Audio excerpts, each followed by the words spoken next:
ఎక్కడికి పంపించొద్దు లారీ. నీ లారీ ఎప్పుడు నడపను. అసలు అసలు నీ లారీ వైపు కన్నెత్తి కూడా చూడను. తప్పైపోయింది.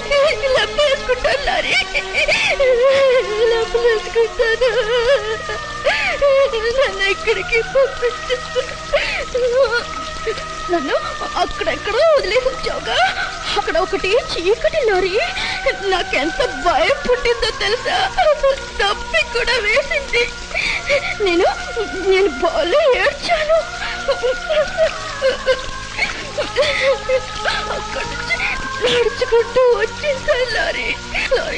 చూడు, రాళ్ళు ముళ్ళు చేతికి కాళ్ళు